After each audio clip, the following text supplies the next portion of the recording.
Halo, assalamualaikum warahmatullahi wabarakatuh.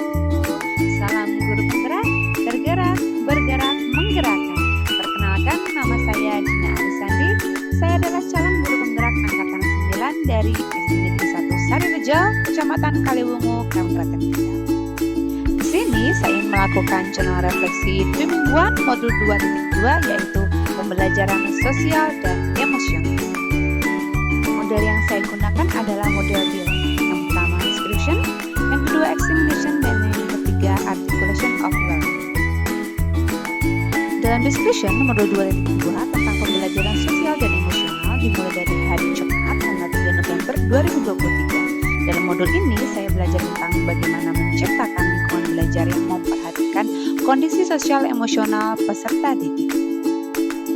Pembelajaran sosial dan emosional atau PSE adalah pembelajaran yang dilakukan secara kolaboratif oleh seluruh komunitas sekolah.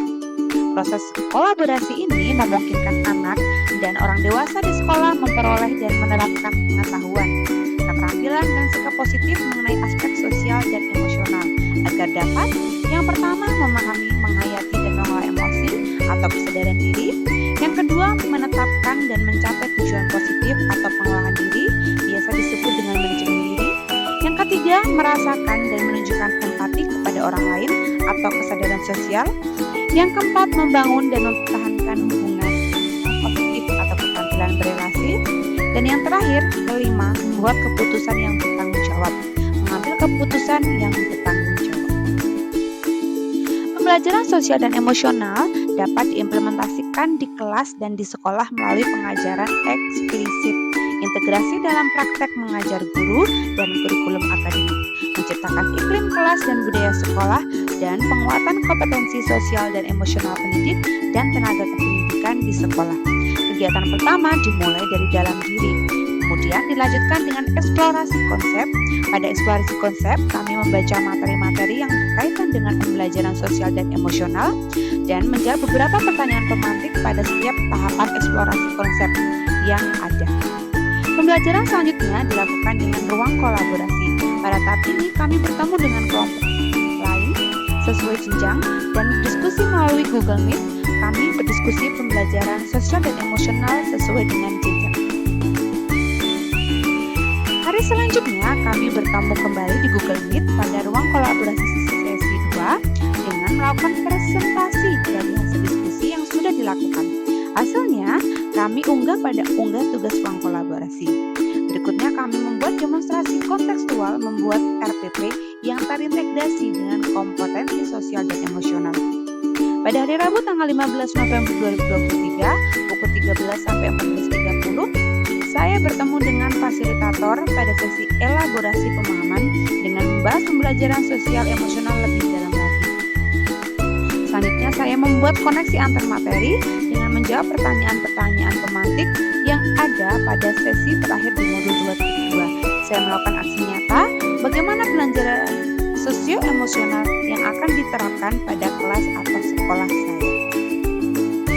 Materi yang saya dapatkan pada modul 2.2 sangat bermanfaat sekali dan saya akan berusaha terapkan materi tersebut pada kelas dan berkolaborasi dengan rekan sejawat untuk dapat menerapkannya di sekolah sehingga akan terbentuk budaya positif yang berpihak pada siswa dalam sosial dan emosional melalui 5 kompetensi yang sudah saya sebutkan tadi. Tahap kedua adalah examination. Rencana pembelajaran atau tujuan pembelajaran di kelas sebelum saya mempelajari modul 2 adalah peserta didik dapat memahami materi pembelajaran sehingga tujuan pembelajaran tercapai dengan model atau metode pembelajaran yang sudah disiapkan oleh guru tanpa melihat kondisi sosial dan emosional setiap peserta didik di kelas. Guru hanya melihat anak ada di kelas, mengikuti pembelajaran, mengerjakan soal, dan memahami aturan. Setelah saya mempelajari modul 2.2 ini, rencana atau tujuan pembelajaran saya adalah mempersiapkan murid secara sosial dan emosional siap menerima pembelajaran dengan menghadirkan diri peserta didik secara penuh di dalam kelas, sehingga diharapkan tujuan pembelajaran dapat tercapai dan lebih bermakna bagi setiap peserta didik. Karena pembelajaran sudah disesuaikan dengan kondisi sosial dan emosional peserta didik yang dilakukan dengan 5 kompetensi sosial dan emosional serta kesadaran penuh atau mindfulness. Tahapan terakhir yaitu articulation of learning. Hal yang dipelajari yaitu dalam modul 2 tentang pembelajaran sosial dan emosional adalah 5 kompetensi sosial dan emosional yang terdiri dari kesadaran diri, manajemen diri, kesadaran sosial, kompetensi relasi, dan pengambilan keputusan yang bertanggung jawab. Selain kelima kompetensi ini, saya juga belajar teknik stop, mendengarkan dan melihat yang dapat digunakan dalam kelas untuk melatih mindfulness atau kesadaran penuh siswa, agar siswa dapat sepenuhnya berada dalam kelas, baik pikiran dan perasaan yang meliputi sosial dan emosional peserta didik.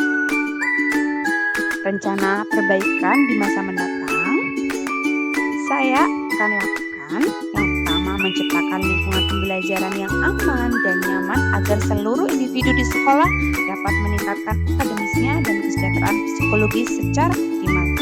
Yang kedua, membuat rencana pembelajaran yang berdiferensiasi sekaligus ber-ASE agar terciptanya siswa di kelas yang dapat mengikuti pembelajaran sesuai minat dan kondisi emosinya dalam pembelajaran sehingga pembelajaran dapat menjadi lebih makna.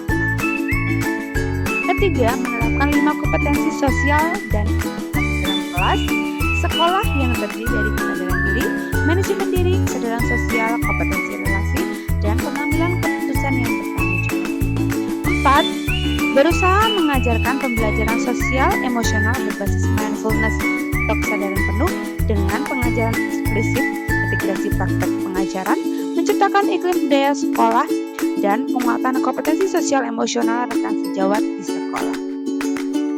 Sekian yang dapat saya sampaikan. Terima kasih.